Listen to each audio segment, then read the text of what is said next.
जय श्री कृष्णा, हर हर महादेव। मैं नारायण भक्ति शिप्रा स्वागत करती हूँ आपका अपने चैनल पर। आप सभी पौष पुत्रदा एकादशी व्रत कथा का रसपान कर रहे हैं। ज्योतिष गणना के अनुसार इस वर्ष 21 जनवरी को पौष पुत्रदा एकादशी है। यह दिन भगवान विष्णु को समर्पित होता है। इस दिन साधक एकादशी का व्रत रखकर भगवान विष्णु माँ लक्ष्मी की पूजा करते हैं। इस व्रत के पुण्य प्रताप से साधक को सभी प्रकार की सुखों की प्राप्ति होती है। निसंतान और नवविवाहित स्त्रियां पुत्र प्राप्ति हेतु पौष पुत्रदा एकादशी का व्रत करती हैं। शास्त्रों में निहित है कि पौष माह की शुक्ल पक्ष की एकादशी व्रत करने से व्रती को पुत्र रत्न धन की प्राप्ति होती है। अगर आप भी मनवांछित फल पाना चाहते हैं तो पौष पुत्रदा एकादशी के दिन विधि विधान से भगवान विष्णु माँ लक्ष्मी की पूजा करें। साथ ही पूजा के समय यह व्रत कथा जरूर पढ़े या सुने। व्रत कथा। द्वापर युग में धर्मराज युधिष्ठिर ने जगत के पालनहार भगवान श्री कृष्ण से पौष पुत्रदा एकादशी की कथा जानने की इच्छा जताई।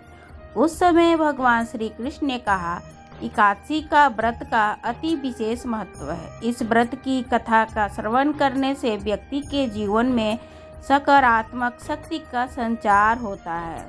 साथ ही समस्त प्रकार के दुख और संकट दूर हो जाते हैं।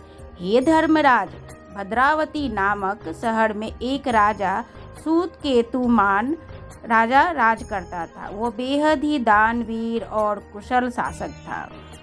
सुकेतुमान के व्यवहार से प्रजा हमेशा सुख रहती थी, यानी सुखी रहती थी। हालांकि सुकेतुमान स्वयं चिंतित रहता था कि राजा सुकेतुमान को कोई संतान नहीं थी। ये सोचकर राजा एक दिन वन की ओर प्रस्थान कर गए। वन में भटकते भटकते राजा एक ऋषि के पास जा पहुँचे। उन्होंने ऋषि को शिष्टाचार पूर्वक प्रणाम किया। उस समय ऋषि ने राजा के दुखी मन को पढ़ लिया। उन्होंने कहा कि हे राजन, आप व्यथित प्रतीत हो रहे हैं, परेशान हो रहे हैं। क्या कारण है कि आप नरेश होकर भी चिंतित हैं? तब राजा सुकेतुमान ने कहा, भगवान नारायण की कृपा से सब कुछ है, लेकिन मेरी कोई संतान नहीं है।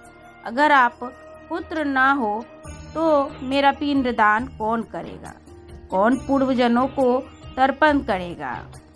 ऋषि बोले, हर वर्ष के पौष माह के शुक्ल पक्ष की एकादशी तिथि पर व्रत रखकर भगवान विष्णु की पूजा करें। इस व्रत के पुण्य प्रताप से आपको पुत्र रत्न की प्राप्ति अवश्य होगी। ऋषि की ऐसे वचन सुनकर राजा और उनकी धर्मपत्नी ने पौष पुत्रदा एकादशी का व्रत किया। कालांतर में राजा सुकेतुमान को पुत्र रत्न की प्राप्ति हुई। इससे भद्रावती नगर में खुशियों की लहर आ गई। अगर कथा आपको रोचक लगी हुई हो तो चैनल को सब्सक्राइब करें और बेल आइकन को भी प्रेस करें, जिससे कि आने वाले वीडियो की नोटिफिकेशन आपको तुरंत प्राप्त हो।